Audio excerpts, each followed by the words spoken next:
십자가를 지고 나를 따를 것이니라. 마가복음 8장 34절 말씀. 아멘. 우리 같이 한번 암송해 볼까요? 시작. 무리와 제자들에게 불러 이르시되 누구든지 나를 따라오려거든 자기를 부인하고 자기 십자가를 지고 나를 따를 것이니라. 마가복음 8장 34절 말씀. 아멘. 오늘부터는 이제 예레미야 22장에 들어가게 되는데요. 오늘 본문 22장 살펴보기에 앞서 어제 제가 설교했던 부분에서 제가 잘못 설교한 것 조금 바로잡고 오늘 본문으로 들어가 보도록 하겠습니다. 어제 제가 요시야 왕이 17대 왕이라고 말씀을 드렸는데 요시야 왕이 16대 왕이고요. 17대 왕은 그의 셋째 아들인 여호아스 왕. 그 요시야 왕이 통치를 참 잘했는데 이 바로 느고라는 이 이집트 왕에 의해서 전쟁터에서 죽임을 당하게 됩니다. 그리고 이제 백성들에 의해서 여호아스 셋째 아들이 왕으로 옹립을 받게 되는데, 이 바로 느고가 전쟁을 하고 돌아오는 길에 자기가 허락하지 않은, 그러니까 이미 자기가 요시야 왕을 죽였기 때문에 자기가 허락하지 않은 셋째 아들이 예루살렘 왕이 된 것을 보고 그 아들을 폐위시켜 버려요. 그래서 이집트로 끌려가거든요. 그리고 그의 요시야 왕의 둘째 아들인 여호야김 왕, 엘리야김 왕이 이제 왕으로 옹립을 하게 되죠. 그가 11년 동안 예루살렘을 다스렸는데 아무래도 바로 느고에 의해서 옹립을 받았으니 당연히 이 사람은 바로 느고 이집트 정부의 눈치를 볼 수밖에 없지 않습니까? 그러니까 그 정권 자체의 어떤 그 방향성이 친 이집트 정책을 펼 수밖에 없고, 그런 가운데 이제 바벨론 느부갓네살 왕이 와서 어제 제가 말씀드린 대로 예루살렘 성을 다 포위해 버려요. 그래서 이제 성 안에서 의문사를 당하게 돼서 그래서 많은 학자들이 그 안에서 친바벨로니아 정책을 주장하는 신하들에 의해서 살해되었을 것이다 그렇게 추정을 하죠. 어쨌든 그렇게 죽게 되고 또 그 친바벨로니아 정책을 펴고자 하는 신하들에 의해서 그 18대 왕인 둘째 아들 여호야김의 아들, 그러니까 요시야 왕의 손자죠. 여호야긴 왕이 왕으로 옹립이 되는데 그도 석 달 만에 폐위되게 되고, 이 바벨론 왕 느부갓네살에 의해서 시드기야 마지막 20대 왕이 이제 옹립을 하게 되는데, 그러면 이 사람은 당연히 바벨론 정책을 펴야 되는데 어저께 제가 설교한 대로 친 이집트 정책을 펴다가 BC 587년에 바벨론 느부갓네살 왕이 쳐들어와 가지고 1년 6개월을 포위를 합니다. 그래서 그 안에서 물이 떨어지고 식량이 떨어져 가지고 군대에 의해서 멸망당한 게 아니고 그 안에서 여러 가지 기근과 전염병에 의해서 성문을 열어주게 되고, 그렇게 느부갓네살 왕에 의해서 그 시드기야 왕의 아들들이 다 자기가 보는 앞에서 죽임을 당하게 되고 두 눈이 뽑힌 채 바벨론으로 끌려가서 거기서 죽임을 당하게 되고 나라가 완전히 멸망을 하게 된다는 것, 제가 그렇게 바로 잡겠습니다. 어떻든 어저께 설교에서 이 부분에서 역사 이야기를 하려고 제가 쭉 이야기한 것이 아니고, 중요한 것은 친바벨론으로 붙냐 이집트로 붙냐 이러다가 이 국제 정세에 약해서 분별력과 판단력이 흐려서 그렇게 정복당하고 멸망당했다라는 것이 세속 역사학자들의 어떤 분석이고 주장인데, 성경은 그렇게 얘기 안 한다는 거죠. 성경은 그들이 나를 버리고 우상을 따랐기 때문이다 라고 이야기한다는 거죠. 그래서 제가 어제 우리의 삶을 돌아보자, 그때 거기에 투자했어야 되는데 투자 안 해서, 그때 이 선택했어야 되는데 이런 선택을 해서 그래서 내가 지금 이 모양 이 꼴이 됐구나, 이런 세속적인 모든 가치관들 하나님이 싫어하십니다. 내 안에 하나님을 불편하게 하고 하나님의 말씀을 따르지 않으려고 하는 그런 죄악이 무엇인지 날마다 우리는 말씀 앞에 우리의 죄를 직면하고 하나님 앞에 토설하고, 나의 힘, 나의 노력, 나의 수고가 아니라 성령의 인도하심을 받고 말씀 가운데 찔림을 받고 주의 뜻을 온전히 이루어가는 저와 우리 모든 온리교회 성도들 되시기를 예수님의 이름으로 축원합니다. 그래서 오늘 아침에도요, 김양재 목사님 말씀 들어보니까 그 말씀 참 마음에 많이 찔리더라고요. 우리는 다 능력의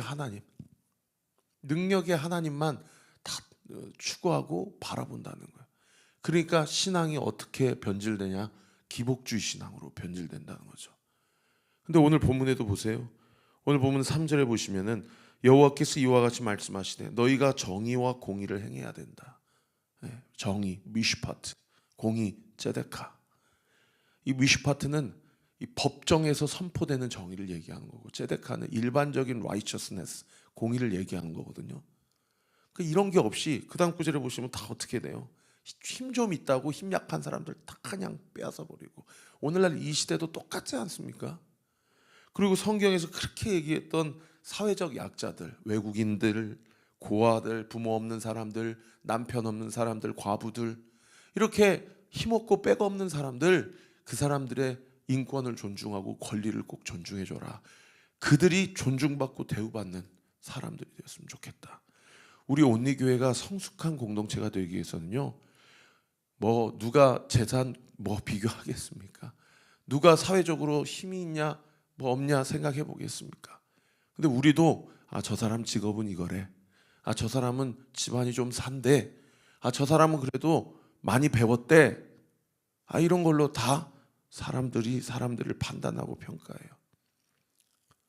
여러분, 우리 교회도, 우리 각 가정에도, 또 우리 스스로가 세상 가운데 나아갈 때도 못 배운 사람들, 돈 없는 사람들, 그리고 힘없는 사람들, 하나님의 미슈파트와 이 제다카가 우리의 삶 가운데 온전히 구현되도록 우리가 날마다 우리의 삶 가운데 하나님의 은혜와 사랑, 하나님의 정의의 공의가 어떻게 구현되는지를 우리 스스로가 살펴야 된다는 거죠. 어제 본문에 하나님께서 예레미야를 통해서 누구에게 그 말씀을 하셨습니까? 자기를 찾아온 바술과 스바냐, 이 시드기야가 가가지고 지금 죽게 생겼으니 너 지금 예레미야에게 가가지고 혹시나 13대 우리의 손주 히스기야 왕 때 아수르 군대를 물리쳤던 그 전능의 하나님, 능력의 하나님, 시드기야도 벌써 신앙이 기복주의 돼버렸어요. 그러니까 기적만, 요행만 바라지 언약의 하나님, 약속의 하나님, 공의의 하나님, 정의의 하나님을 바라지 않는 거예요. 공부를 안 했으면 시험을, 점수를 잘못 받는 게 그게 공의의 하나님, 정의의 하나님인데, 공부를 안 해놓고서는 주님 좋은 점수 맞게 해주세요 라고 그렇게 좋은 점수 받아버리면 그것이 곧 힘없는 자들, 그리고 대가를 바라고 수고한 자들에 대한 어떠한 것을 탈취하는 도둑놈 심보라는 거죠. 우리는 그런 요행과 전능의 하나님, 기복의 하나님을 바랄 때가 너무 많이 있다라는 거예요. 바술과 수바냐가 찾아온 그 예레미야에게 어제 21장에서 하나님이 말씀하셨다고 한다면, 오늘 보면 22장에 보면 1절 말씀해 보세요. 여호와께서 이와 같이 말씀하시되 너는 유다 왕의 집에 내려가서 거기에서 이 말을 선언하여 이르기를. 또 2절에도 보세요. 다윗의 왕에 앉은 유다 왕이여. 지금 1절과 2절에 이 말씀에 대한 수신자가 누굽니까? 유다 왕, 유다 왕의 집. 6절에도 보세요. 여호와께서 유다 왕의 집에 대하여 이와 같이 말씀하시느니라. 네가 내게 길앗 같고 레바논의 머리이나 내가 반드시 너로 광야와 주민이 없는 성읍을 만들 것이라. 그러니까 오늘 22장의 본문은 발신자는 예레미야, 아니 하나님이시고, 수신자는 누굽니까? 이스라엘 백성이 전체가 아니고 이스라엘 왕을 얘기하는 거예요. 제가 앞서 말씀드린 여호야김, 그 이전에 여호아하스, 또 시드기야. 그러니까 오늘도 아침에 김양재 목사님은 그래서 어제 그렇게 바술과 스바냐가 찾아와가지고 그렇게 하나님께서 예레미야를 통해서 내가 이번에는 그 히스기야 때까지의 그 기적을 베풀어 주지 않겠다. 니네는 망해야 된다 라는 말을 전해라 라고 했다면, 오늘 본문에는 하나님께서 직접 유다 왕의 집으로 가서, 즉 왕궁으로 들어가서 거기에서 하나님께서 선포해라 라고 그렇게 말씀하신다는 거예요. 그런데 내일 본문에 보면, 내일 본문 18절에 보시면 그러므로 여호와께서 유다 왕 요시야의 아들 여호야김에 대하여 이와 같이 말씀하시느니라 이렇게 기록되어 있거든요. 그러니까 여호야김은 몇 대 왕이라고요? 18대 왕이고 시드기야 왕은 20대 왕이니까. 그러니까 오늘 본문만 보면 바술과 스바냐를 통해서 하나님 말씀, 바술과 스바냐에게 하나님이 말씀하셨는데 그렇게 하고도 직성이 안 풀리셔서 그래서 예레미야 보고 왕궁까지 쫓아가가지고 시드기야에게 정확하게 네가 직접 전달해라 라고 그렇게 이해될 수도 있지만, 내일 본문에 보니까 똑같은 22장인데 갑자기 21장에는 20대 왕인 시드기야 왕 시대인데 오늘 22장은 18대 왕인 여호야김 시대니까, 그래서 제가 어제 그 얘기를 한 거예요. 21장, 22장, 23장, 24장, 25장이 이게 역사적 순서대로 기술된 것이 아니고 예레미야가 기억을 더듬어서 대필자인 바룩 시켜가지고 이 시대 저 시대 이렇게 왔다 갔다 하면서 그렇게 쓰여진 순서다. 근데 의도가 있죠. 이게 그 이전에 쓰여진 시대다, 그 다음에 쓰여진 시대인데 그 이전에 그 앞장에 더 기록되었다. 사실 이게 중요한 게 아니고 여호야김이나 여호야킨이나 시드기야나 여호아하스나 다 자기 아버지 또는 자기 할아버지 요아스 왕의 그 영적인 유산과 믿음의 길을 따르지 않고 다 어떻게 한 거예요? 오늘 본문 3절에 공의와 정의는 온데간데 없고 자기 배에 불리고, 하나님이 나에게 주신 이 왕권을 온전히 사용하지 않고 그냥 힘없는 사람들 다 탈취해오고, 그리고 고아와 과부와 이방인들이 와가지고 재판해달라고 그러면 얘네들은 아니야 라고 하면서 불의를 행하고, 그리고 심지어 3절 하반절엔 뭐라고까지 기록되어 있습니까? 이곳에서 무죄한 자의 피를 흘리지 말라.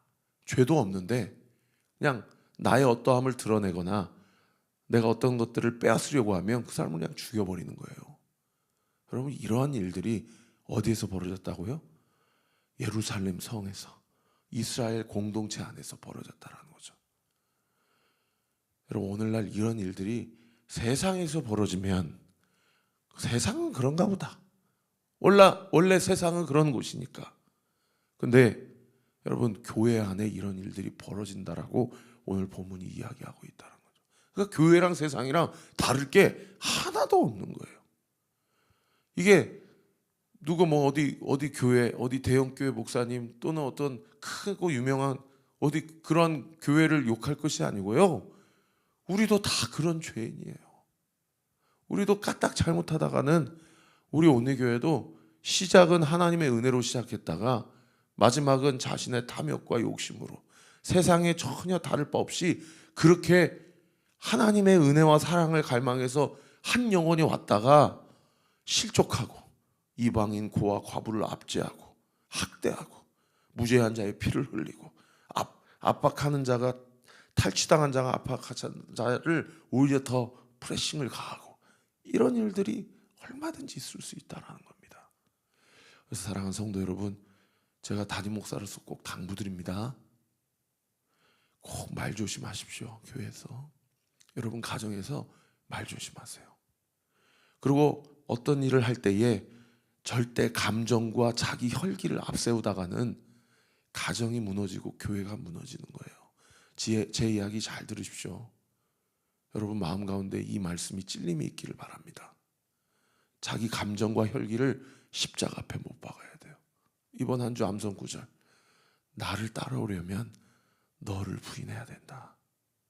그리고 내가 너에게 준 십자가를 지고 와라 라는 거예요.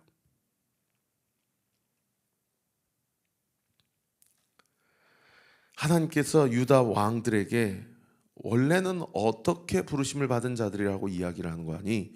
6절 아까 읽었는데 중반절 보시면 너는 원래 길르앗 같고 레바논의 머리 같다. 여기 길르앗과 레바논 밑에 도움말에 보시면 둘 다 울창한 삼림이 있는 산악 지역으로 예루살렘 성읍을 짓는 데 필요한 목재를 여기서 얻었고, 길르앗은 요단강 동편의 모압 북쪽, 레바논은 가나안 북동쪽에 있다. 레바논의 백향목, 이런 거 많이 들어보셨죠? 그러니까 팔레스타인 지역 가나안 땅은요, 원래 막 그런 울창한 막 숲이 있고 그런 땅이 아니에요. 그런데 이 길르앗과 레바논은 그야말로 큰 나무들이 막 우죽순으로 막 모여져 있고, 거기는 농사를 지어도 소출이 많고 열매가 많고 아름답고 풍요롭고 그야말로 젖과 꿀이 흐르는 땅인 거예요. 길르앗과 레바논 같다는 얘기는 마르지 않는 샘물과 같다라는 하나님께서 다윗 왕에게 그리고 그의 모든 후손들에게 약속하신 사무엘하 7장의 다윗 언약을 생각나게 하시는 하나님의 약속의 표현이에요. 이것이 베드로전서에 보면 너희는 왕 같은 제사장이다 라고 우리를 부르신, 우리를 향한 하나님의 섭리요 하나님의 경륜이에요. 할렐루야. 우리는 무엇을 해도 잘 되게 돼 있어요. 믿으시면 아멘. 그렇게 기복주의로 하나님께 나아가지 않아도요, 우리가 땀 흘려 수고하고 애쓰면 하나님이 우리의 먹고 사는 문제를 다 책임져 주세요. 요즘에 흑백 요리사가 아주 종영이 됐지만 큰 반영을 일으켰는데, 저는 사실 그거 다 보지도 않았는데 짤 영상만 몇 개 봤는데요, 제가 두 가지를 느꼈거든요. 첫 번째는 야, 세상은 참 잔인하다. 바로 코앞에서 그렇게 그냥 독서를 날리는 거예요. 이거 아닙니다. 탈락입니다. 1대1로 붙여가지고, 와, 참 잔인하다. 살아남으려면 어떻게 해야 되나. 이 방송을 보고 우리 다음 세대들이 무슨 생각을 할까? 아, 세상은 이렇게 과락이 있고 낙오가 있고 책임져 주지 않는구나.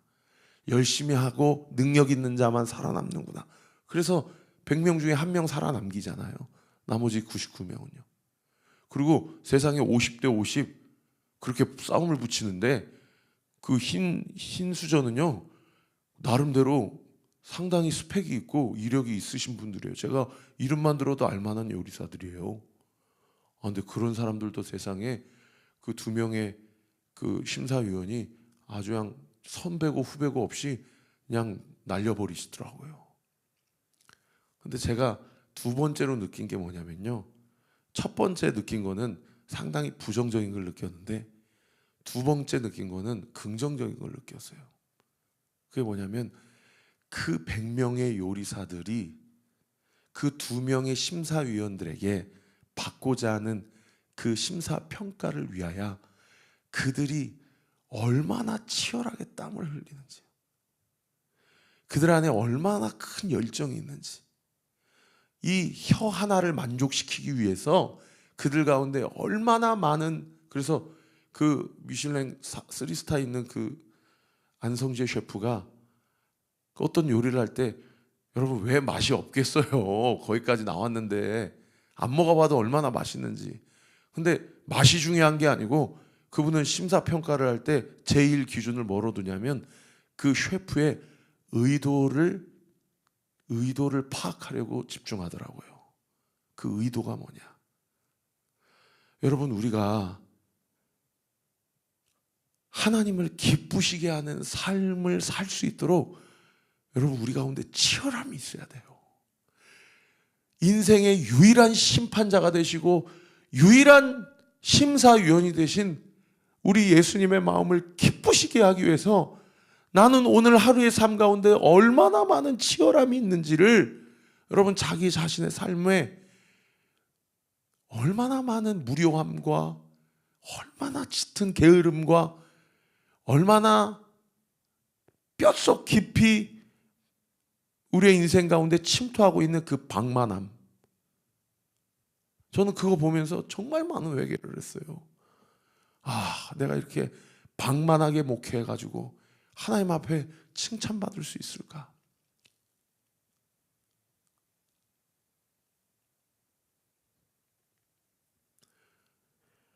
말씀을 정리하겠습니다. 사랑하는 성도 여러분, 인생의 유일한 심판위원이 되시는 예수님을 기쁘시게 해드리는 삶을 사십시다. 그것은 그분이 우리에게 높은 지위를 얻으라고, 뭐 연봉 몇억 몇십억 그런 직장 가지라고, 세상 사람들 가운데서 그렇게 노벨 문학상, 노벨 경제학상, 노벨 과학상 그렇게 타오라고, 하나님 그렇게 말씀하지 않으셨습니다. 하나님은 딱 하나예요. 오늘 말씀 2절, 이르기를 여호와의 왕위에 앉은 유다 왕이여, 너와 내 신하와 이 문들로 들어오는 내 백성은 여호와의 말씀을 들을지니라. 할렐루야. 하나님의 말씀을 듣는 것, 그리고 하나님이 말씀하신 대로 살아내는 것, 그러한 우리의 삶, 우리 교회 사역을 통하여 여러분, 우리 다음 세대들이 다니엘과 같은 세대가 되고, 이 지역이 완전히 주 안에서 도전을 받고 뒤집어지고, 우리의 삶이 하나님의 기쁘신 삶을 위해 살아가는 저와 우리 모든 온리교회 성도들 되시기를 우리 구주 예수 그리스도 이름으로 축원합니다. 기도하겠습니다. 아버지 하나님 감사합니다. 오늘도 아침에 주신 말씀 붙잡고 이 말씀이 나에게 주신 말씀임을 깨달아지고 인정하게 되는 은혜가 있게 해주십시오. 오늘 이 아침에도 우리에게 말씀하시는 하나님을 찬양합니다. 이 말씀을 통해 우리 각자가 찔림을 받고, 하나님이 우리를 길르앗 같고 레바논의 머리 같다라고 하셨으나 그러나 내가 너를 황폐하게 하리라. 아버지, 이 말씀이 나에게도 적용될 수 있는 말씀이라는 사실을 우리가 두렵고 떨린 마음으로 받게 하여 주옵소서.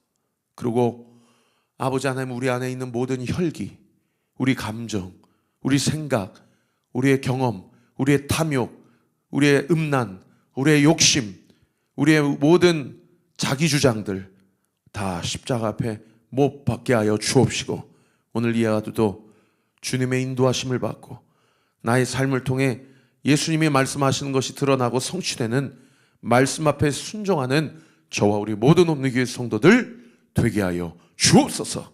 이 시간 예수의 이름으로 명하노니 우리 성도들의 모든 육신의 질병 예수의 이름으로 떠나갈지어다. 떠나갈지어다. 떠나갈지어다. 예수의 이름으로 명하노니 말씀 앞에 순종하고 하나님의 영광을 드러낼 수 있는 하나님의 은혜와 긍휼과 자비와 사랑 뿐만 아니라 하나님의 미슈파트와 하나님의 제다카가 우리 사랑하는 성도들의 마음 가운데 이 시간 예수의 이름으로 부어질지어다. 부어질지어다. 부어지게 될지어다. 특별히 예수의 이름으로 명하노니 태문은 열릴지어다. 열릴지어다. 열릴지어다. 믿고 감사드리며 예수 그리스도 이름으로 기도하옵나이다. 아멘.